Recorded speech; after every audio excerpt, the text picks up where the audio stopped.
Ahora sí tiene la palabra el diputado Recalde, tiene 15 minutos. Gracias, señor presidente. Lo que le pedía es amplitud para la interpretación del artículo porque tenemos autores de las 4 iniciativas que utilizarían 2-3 minutos cada uno para completar el tiempo. Dentro de los 15 minutos. No, le pediría después porque aprovechando el tiempo que evitamos para construir un quórum que sabíamos que no íbamos a conseguir, le pediría esa amplitud. No es mucho tiempo, serían 15 minutos más, a lo sumo. Bueno. Muchas gracias. Bueno, quería hacer una síntesis. ¿Por qué pedimos esta sesión? Por supuesto, los autores del proyecto de pedido de juicio político a la ministra Bullrich lo van a fundamentar los autores, en este caso la autora, María Emilia Soria.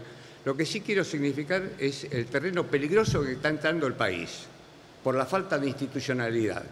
Asistimos al asesinato de Rafael Nahuel, un militante social, solidario, que fue asesinado por la espalda.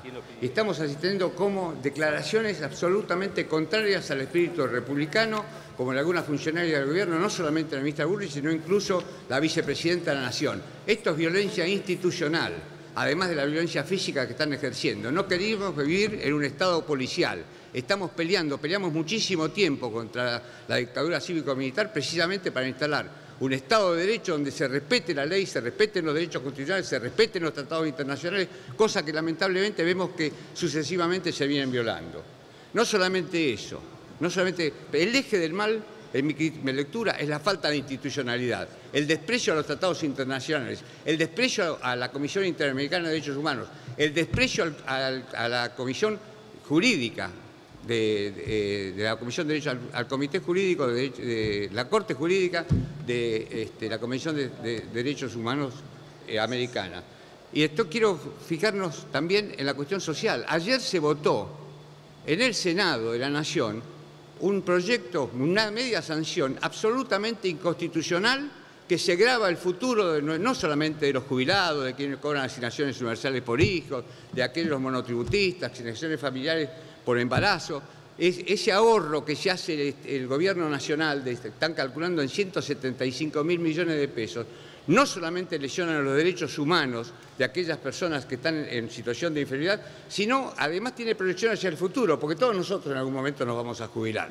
Pero lo más grave también, en el sentido de lo que significa para nuestra sociedad, distraer del consumo interno 170.000 millones de pesos. Esto significa, cuando hay menos consumo, hay menos ventas, menos producción, menos empleo y menos tasa de actividad.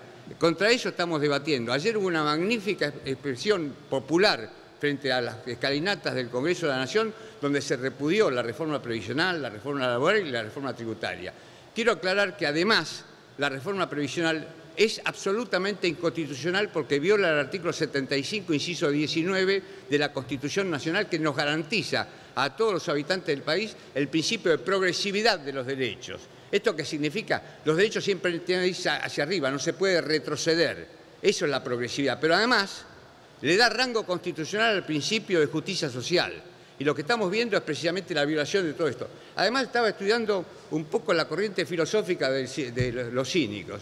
Y cuando leo la reforma, el proyecto que entró en el Senado de reforma laboral, invocan el artículo 75, inciso 19, para hacer exactamente lo mismo.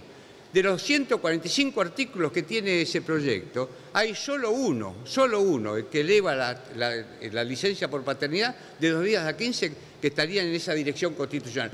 Todo lo demás lo grava, todo lo demás lo viola, todo lo demás es realmente una lesión a los derechos que tienen los trabajadores.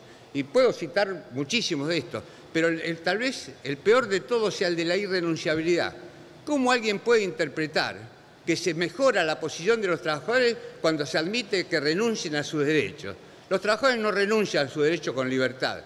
En todos casos lo hacen en un estado de necesidad, en todos casos lo hacen para preservar su derecho. Y quiero decir que uno de los lemas que están levantando para estos ajustes, que como decían ayer en la concentración, esto no es reforma, esto es ajuste. Y el ajuste lo tienen que pagar los más débiles de la escala social de nuestro país. Quiero decir que la violación es tan manifiesta, tan flagrante, que no resiste ningún análisis. No hay nada, no hay un solo artículo de la reforma laboral, salvo el de la licencia, que pueda decir que mejora. Todo retrotrae. todo retrocede. Y quiero advertir que invocan que esto va a crear mayor empleo y que va a disminuir el trabajo no registrado. No es cierto. La baja de contribuciones patronales lo que va a lograr es que desfinanciar al ANSES. Es decir, vamos camino a unas nuevas AFJP. Esta es la verdad manifiesta que uno encuentra en esta dirección. No solamente eso, va a aumentar el trabajo en negro. ¿Sabe por qué, señor presidente? Porque le bajan las multas a las empresas, le va a salir más barato tener trabajadores no registrados. Y además van a reemplazar en todos casos a trabajadores que están no registrados porque resultan más baratos, porque no van a pagar contribuciones patronales. Entonces, y además el trabajo no registrado, hay muchas vías para hacerlo bajar. Hay muchas vías, no esta, no degradando los derechos, no reemplazando a trabajadores de derecho por trabajadores sin derecho. Las pasantías. Mire que hemos discutido en este Congreso para modificar la ley, y la ley vigente garantiza que no se utilicen fraudulentamente la figura de las pasantías. Y como eso podría citar, las indemnizaciones por despido también se degradan. Realmente están generando una inseguridad jurídica que va a haber mayor litigiosidad. No solamente va a haber mayor de trabajo no registrado, sino mayor litigiosidad. ¿Sabe por qué? Mire, sobre todo con la reforma previsional. El trabajador activo, el trabajador que está registrado y el trabajador que no está registrado tienen una limitación en el uso de la autonomía de la libertad, porque tienen temor al despido. ¿Sabe qué, señor presidente? El jubilado no tiene temor al despido porque no tiene empleo.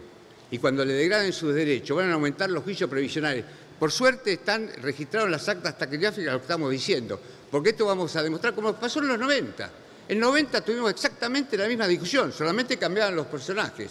Discutíamos con Cavallo. Discutíamos con Cavallo cuando decía que la baja de contribuciones patronales iba a aumentar el empleo. El empleo bajó, se duplicó. Hoy veíamos lo que está pasando acá, y lo dice el diario La Nación, que bajó el empleo de calidad. Bajó lo dice el diario La Nación, no lo voy a escribir acá, tengo el recorte, pero busqué opiniones que no pueden decir que sean de nuestro campo nacional, popular, democrático, latinoamericano. El sector privado, casi la mitad tiene un empleo de baja o mediana calificación. El diario La Nación, de los Mitre, de Saguier.